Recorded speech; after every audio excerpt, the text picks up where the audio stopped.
If you want to win this jet, all you have to do is subscribe, click the notification bell, and the like button. Then check back with me from time to time and see my new videos. Once we get to 1,000, we're going to do a drawing. I had a drawing at 100 and only 30% signed up. With those odds, it could be a 1 in 300 chance. Subscribe. Check me out, guys. Alright, I've got my Tower Hobbies Edge 540. In a previous video, when I last flew it, the telemetry warning that goes off every 30 seconds in my transmitter is how I have it programmed. It gave me a electronic speed control reading of 151 degrees. 50.8 volts, 11 amps, 151 Fahrenheit. And that's pretty dang hot. So, all planes need to have cooling. You need to have air coming in the front and going out of the back. And this is the speed control here. And I mounted it where I thought would be the best way to get cooling. It's got little holes right here in the casing, and then it's got like exit holes there. So I figured this wind going, around it and across it, and it could also go through it. Well, now, after some other thought, let me show you. So this is the very same speed control that I have in this plane. It's a 60 amp Avian smart speed control, and I have it mounted like this. And I thought if air went through these holes and then out of these holes, then the inside would be cooled. But then I got to thinking about how my 80 amp Avian speed control came with this little fan. And I took it off. This is in a different plane. And I may put it back on if I feel like I need to. But the way the fan is mounted on the 80 amp is right here. This is aluminum, that bright orange. The fan is mounted there. So that's telling me that this aluminum is what is helping to, I guess, dissipate the heat inside. So I think the first thing I should do is relocate my speed control just 180 degrees from that direction to that direction, so what wind I do have can go across the aluminum. And I may either figure out a way to fix a fan to it, or we'll just leave it right side up, and maybe I'll figure out a way to space this away from the wood base that it's sitting on to where air can go over the top and the bottom. And then I'm still gonna mount a little scoop, or maybe just cut a nice I don't know, a little smiley face or something in there to let some air go through the bottom, because the holes right here are definitely not big enough to let air go in. With the propeller spinning, I could put my hand on the bottom of the airplane where the exit holes are, and there wasn't any air going through it. The fan that came with the 80 amp, you can get those fans by themselves. Very similar to what it is.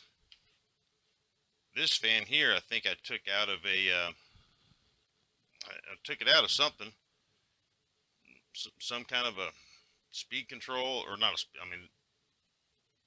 it came out of I don't know, a computer or something like that. But I said speed control because this is a brushless motor, and you would have to have a little tiny speed control to operate this. But I just thought that was cool and figured I'd show it to you guys.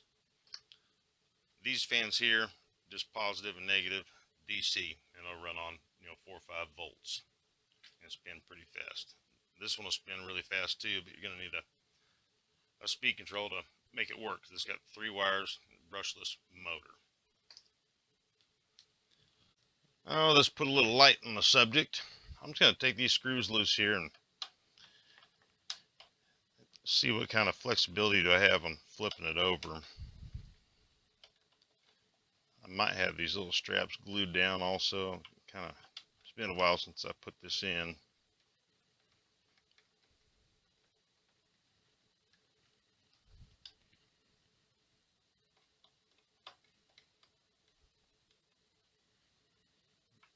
That part's not glued.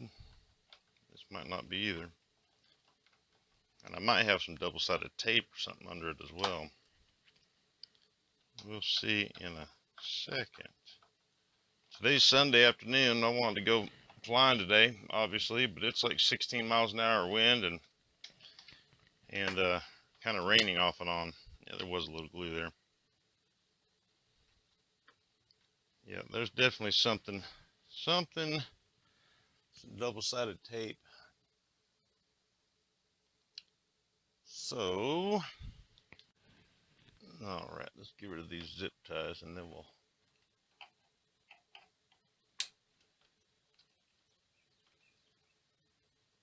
figure out what's under the speed control there.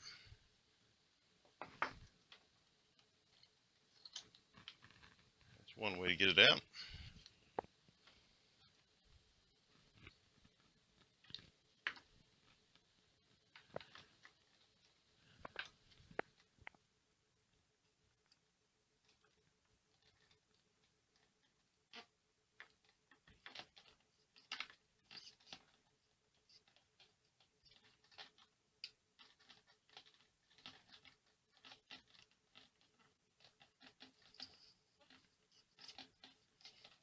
It's just a long X-Acto knife blade or something.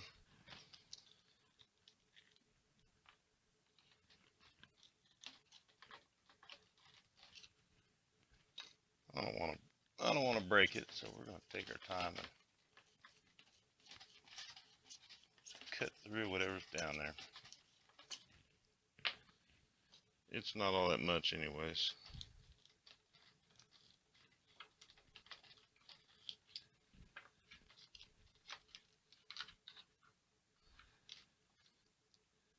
Alright, well I need to pick that stuff off and then make sure I got enough room in the other side of the wires here to flip it.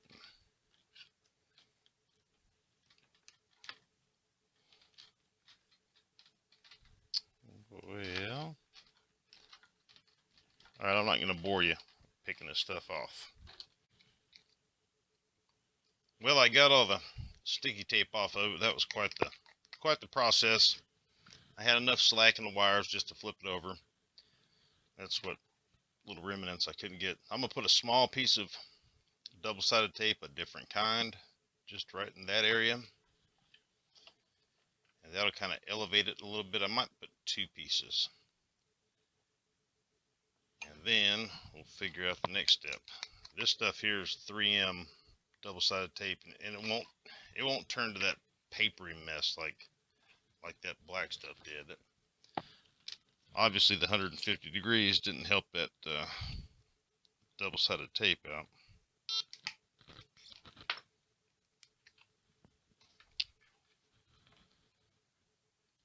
That piece is a little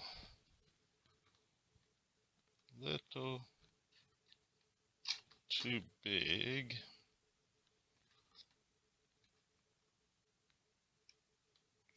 Trying to trim it down here.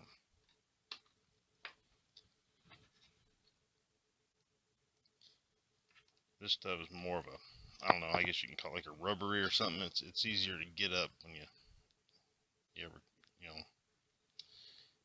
ever need to replace it or whatever.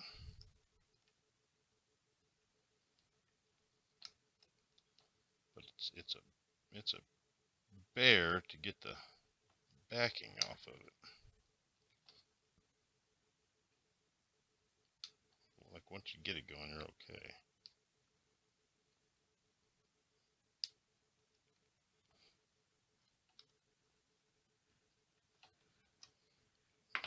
I think I got it.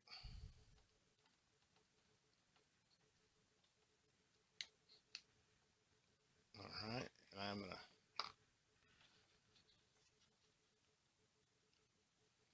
I don't know if I need to put another piece or not.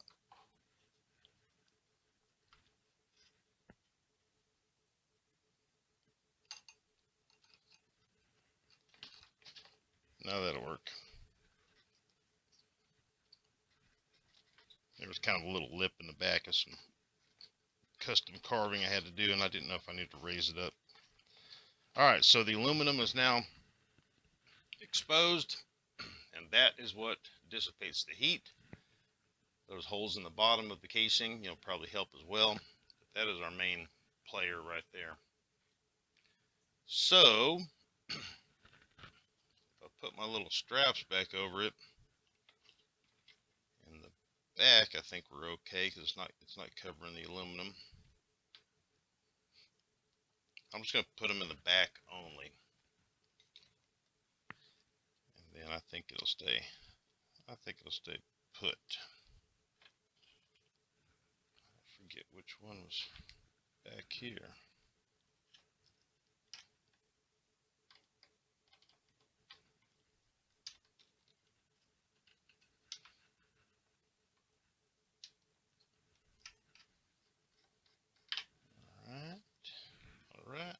All right.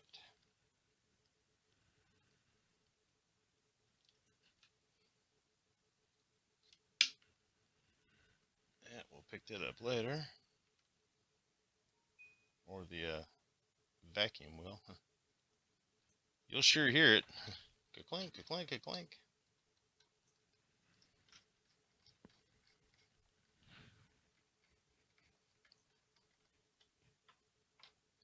Probably don't need these little straps. They're probably overkill, but I already had them. They're already cut out and all that. So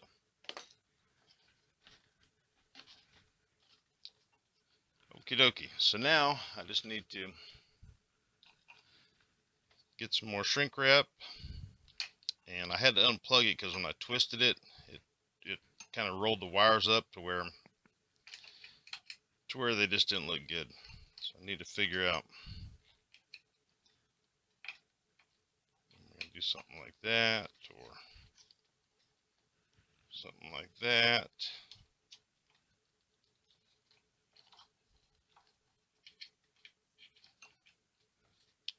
I'm gonna think on that. So I separated the wires, and then I've got my heat shrink kit out and a couple zip ties. So we'll get a couple pieces of the heat shrink out.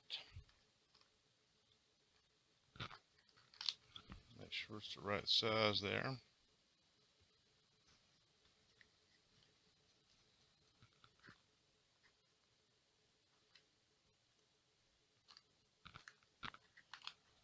Must be out to that piece. No buenos. Alright, so this size right here will fit.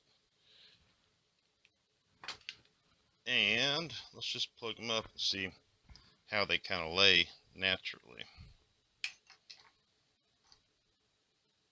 You can plug these up in any order you want. It doesn't matter if the motor spins the wrong direction.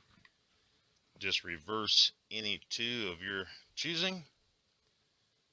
But since this speed control is equipped with a reverse thrust, I already have the direction set that I want, so I'm putting them back how I took them apart.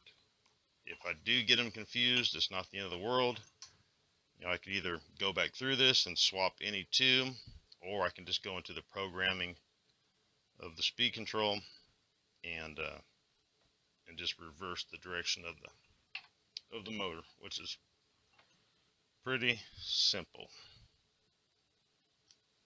So I was just thinking maybe something like that. That way there's not any big sharp bends anywhere. And then I'll put something right here before I zip tie it all down. Then I've got my little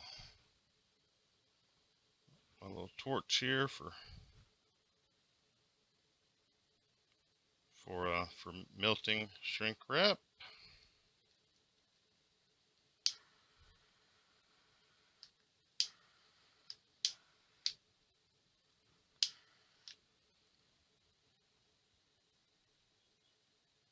Making sure all the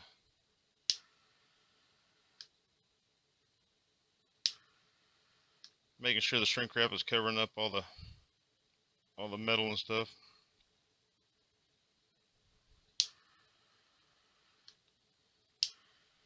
And I just noticed I missed a piece right there. So we're going to cut him off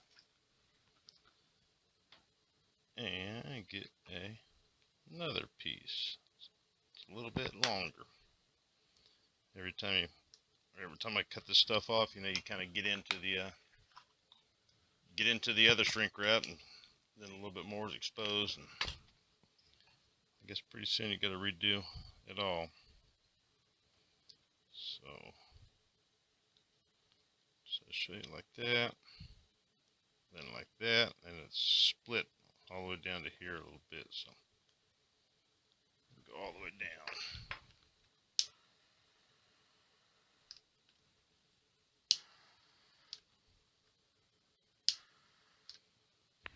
I'm just going to check them, make sure there's no exposed metal that's going to be touching.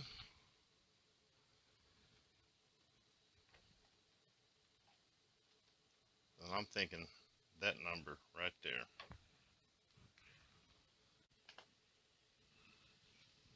All right, so I found a real big piece of shrink wrap. I mean, this stuff is big, like jumper cable is big. I don't know where it came from, but I'm just going to use it to kind of lay it over that. Just, you know, for a little extra protection. I don't know if I can get it to melt down or not. Let's see if I.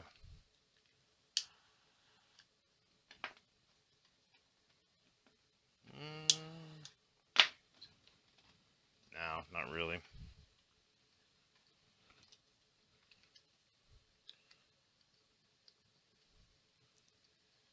You guys are probably thinking, why not put that around all of that? But it was too big for that too.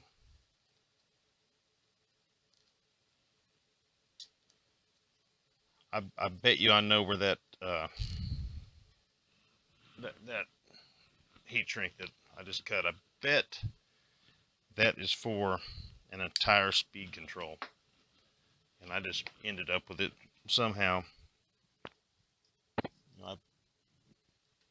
I buy things on eBay where you get, like, people call it their junk drawer RC and stuff, you know, and you just kind of never know what you're gonna get. It probably came in one of those deals.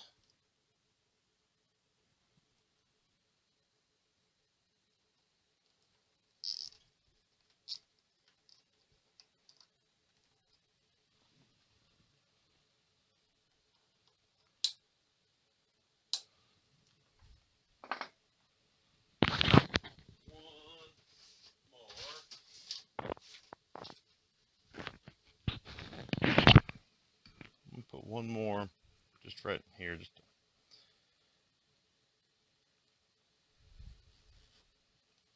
The best you can control your wires from flopping around is the best. Like if this wasn't zip tied here and it was just flopping and flopping and flopping, pretty soon it'd start to come loose inside the speed control and in the motor. So you want to hold them as still as possible, and you don't want to cinch down really tight, but you do want to hold them. Like, I almost need to drill a little tiny hole right there and do that. Yeah, that's what I'm gonna do. Get rid of this zip tie we just put on there. Got to be careful cutting them off like that. And then let's just drill a little hole right here.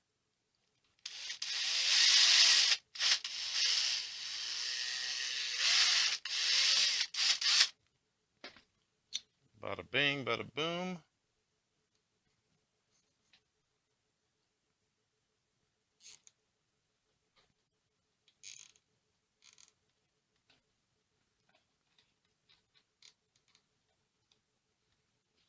Much better. Figured I'd give it a test real quick just to make sure I didn't pull any wires or anything that I didn't see.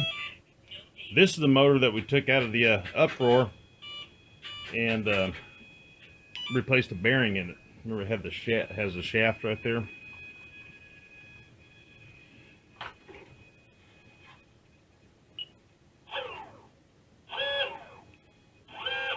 And it's spinning the right direction. You can see it's turning this way. Then I can flick the switch and go the other way.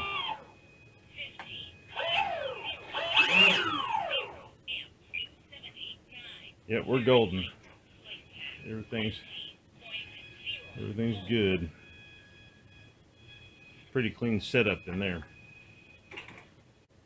This is what I'm thinking with the cow, is just cut a little slot out, because the way it's curved, if I get the slot kind of below this curve, then the air should go in. And I got this gizmo. This is an antique. I don't think I've ever used it. I don't even know where it came from. But I kind of already did a dry fit. And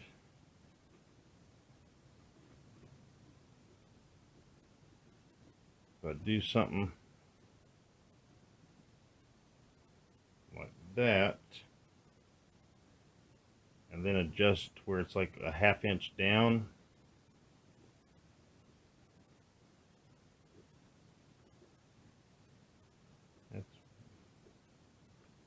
that's about a ½ inch down.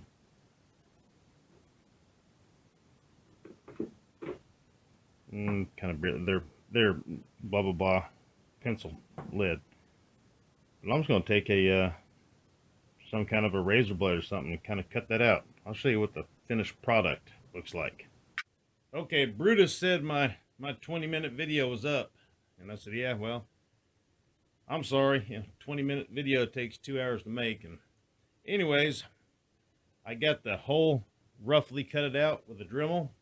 Now I got to do some fine tuning, and we'll finish that up in another video. Thank you guys. Hey, I hope everybody has a fantastic week ahead. Until next time, you'll see me here.